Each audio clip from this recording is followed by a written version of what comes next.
সুন্দরিয়াপুর দোকানটা কোনটা জাস্ট দেখাই দিই।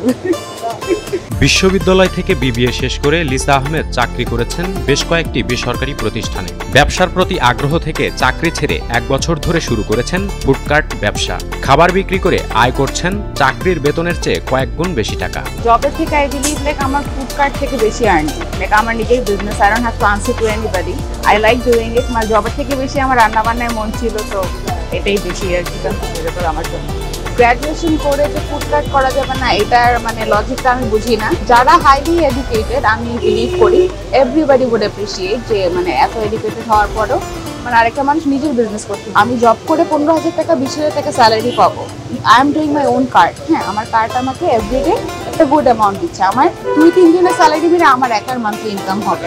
আরেকজনকে সার্ভ করার থেকে বি ইওর ওন বস। ফুডকার্টের নাম আপটাউন বাইটস হলেও সবাই চেনে সুন্দরী আপুর দোকান নামে। সম্পূর্ণ নিজের হাতে তৈরি খাবারের দাম সর্বনিম্ন 60 টাকা থেকে সর্বোচ্চ 120 টাকা। এই রাস্তায় সবাই আমাকে একটা নামেই ডাকে, সেটা হচ্ছে সুন্দরী আপু। শুরু থেকে শেষ পর্যন্ত মানে মাথায় কি বলতে হবে, সুন্দরী আপুর দোকানটা কোনটা জাস্ট দেখাই দিই। So everything starts from like আমার এখানে স্টার্টিং 60 টাকা থেকে, which is the French fries 60 টাকা করে। মোমো 6 পিস অনলি 100 টাকা। থাই ফ্রাইড চিকেন যেটা ওইটাও 100 টাকা, 4 পিস হবে একসাথে। আর মিট বক্স হচ্ছে আপনার ক্লাসিকটা 100, আর বারবিকিউ 120, আর নাগা 120। তো এর থেকে সস্তায় আসলে কি দিব। চাকরি ছেড়ে ব্যবসা করার প্রতি পেয়েছেন বাবার পূর্ণ সমর্থন। মেয়ের পাশে থেকে ফুডকার্টে সহযোগিতা করে যাচ্ছেন বাবা। আমি মতামত দিচ্ছি, করো স্বাধীনভাবে, তোমার যেহেতু চাকরি করার ইচ্ছা নাই, স্বাধীনভাবে করো। তোমার যেটুকু সাপোর্ট লাগে আমি থাইকে তোমাকে সহযোগিতা করবো, তুমি আগে বাড়ো, অসুবিধা নেই কোনো। আমি এমনি x government service holder, travel agency আছে, ব্যবসা করি। ছেলে বসে হইলে আমিও বসি। সন্ধ্যার থেকে এই মেয়ের এখানে আসে, ভালো লাগে এবং ভালো লাগতেছে। দেখি খারাপ লাগে না, সেল আছে, মানুষজন আসে। লিসার momo, French fry, Naga, meat box খেতে হলে আপনাকে যেতে হবে মিরপুর DOHS সাগুপ্তা আবাসিক এলাকায়। আমি এখন আপাতত এই ফুডকার্ট বিজনেসটাতে আছি। এটা মিরপুর DOHS সাগুপ্তা এখানে লোকেটেড। এই তো, আর আমার এই কার্ডটা খোলা থাকে আপনার হচ্ছে 5:30 থেকে অ্যারাউন্ড 11টা পর্যন্ত। বড় কিছু করার স্বপ্ন থেকেই ছোট করে ফুডকার্ট দিয়ে শুরু করেছেন ব্যবসা। বিজনেস করার ইচ্ছা ছিল, প্লাস ফুড বিজনেস সবসময়ই ভালো।